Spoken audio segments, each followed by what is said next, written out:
In the sheds. The Fat Controller sat in his office and listened. The Fat Controller frowned and said, "What a nuisance passengers are. How can I work with all this noise?"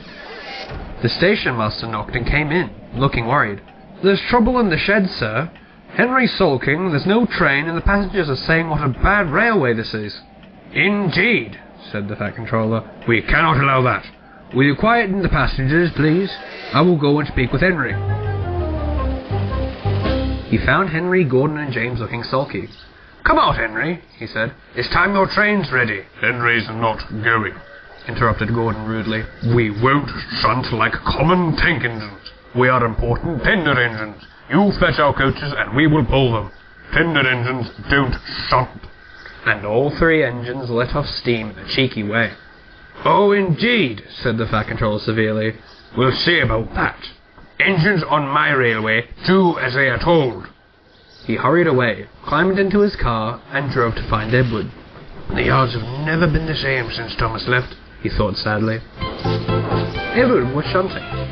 "Leave those trucks, please, Edward. I want you to push coaches for me in the yard." "Thank you, sir. That will be a nice change." "That's a good engine," said the Fat Controller kindly. "Off you go, then." So Edward found coaches for the three engines, and that day the trains ran as usual. But when the Fat Controller came next morning, Edward looked unhappy. Gordon came clanking past, hissing rudely. "Bless me," said the Fat Controller. "What a noise!" "They all hiss me, sir," answered Edward sadly. They say tender engines don't shunt, and last night they said I have black wheels. I haven't I, sir?"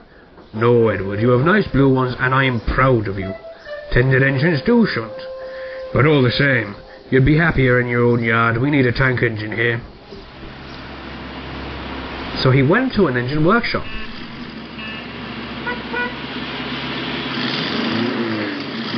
And they showed him all sorts of tank engines. There were big ones and little ones. Some looked happy, some looked sad, and some looked anxiously, hoping he would choose them. At last he saw a smart little green engine with 4 wheels. "That's the one," he thought. "If I choose you, will you work hard?" "Oh, sir, yes, sir." "That's a good engine. I'll call you Percy." "Yes, sir, thank you, sir," said Percy happily. So he bought Percy and drove him back to the yard.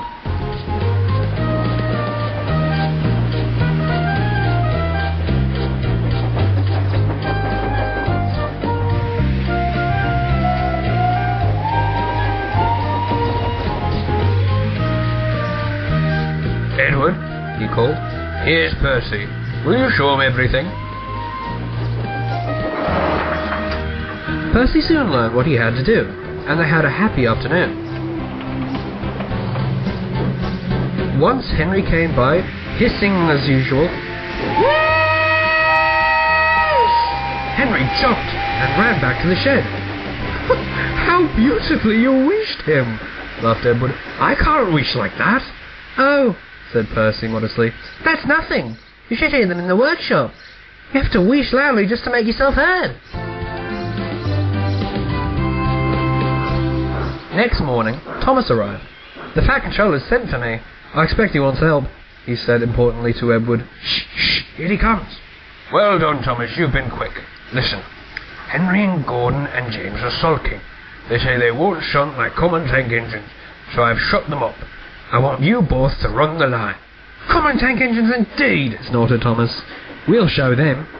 "And Percy here will help you too," said the Fat Controller. "Oh, sir, yes, sir, please, sir," answered Percy excitedly. Edward and Thomas worked the line, starting at opposite ends. They pulled trains, whistling cheerfully to each other as they passed. Percy sometimes puffed along the branch line. Thomas was anxious, but both driver and guard promised to take care of Annie and Clarabelle. There were fewer trains, but the passengers didn't mind. They knew that the 3 other engines were having a lesson. Henry, Gordon, and James stayed shut in the shed, and were cold, lonely, and miserable. They wished now they hadn't been so silly. Henry, Gordon, and James were shut up for several days. At last, the Fat Controller opened the shed. "I hope you are sorry," he said sternly, "and understand you are not so important after all. Thomas, Edward and Percy have worked the line very nicely. They need a change, and I will let you out if you promise to be good." Yes, sir," said the 3 engines. "We will." "That's right. But remember that this no shunting's nonsense must stop." He told Edward, Thomas and Percy that they could go play on the branch line for a few days.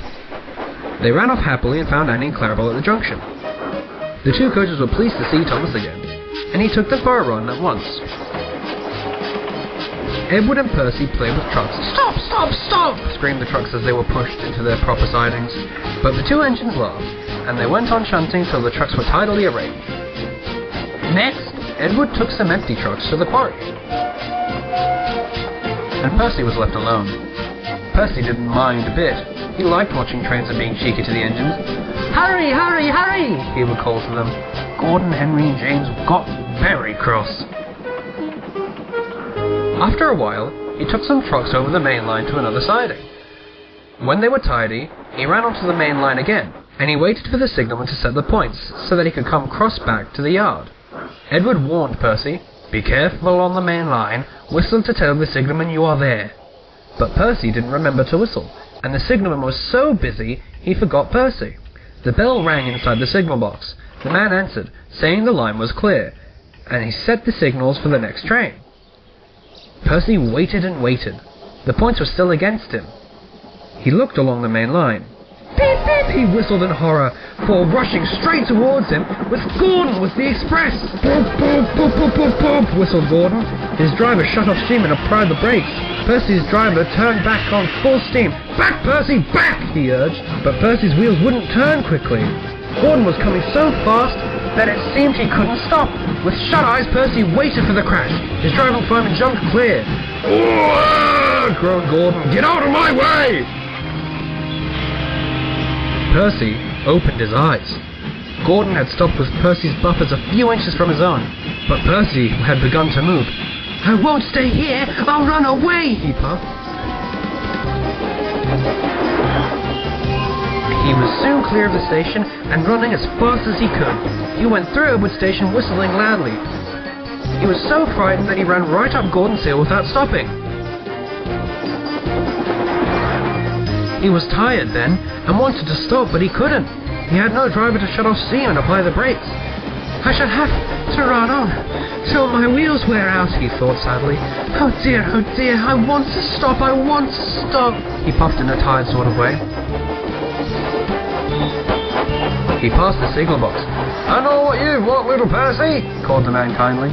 He set the points, and Percy puffed wearily onto an empty siding, ending in a steep bank of earth. Percy was too tired now to care where he went. "I want to stop. I want to stop. I have stopped," he puffed thankfully. His bunker buried itself in the bank. "Never mind, Percy," said the workmen as they dug him out. "You shall have a drink and some coal. Then you'll feel better." Presently, Gordon arrived. "Well done, Percy. You started so quickly you stopped a nasty accident." "I'm sorry I was cheeky," said Percy. "You were clever to stop." Percy now works in the yard and finds coaches for the trains. He's still cheeky because he's that sort of engine, but he's always most careful when he goes on the main line.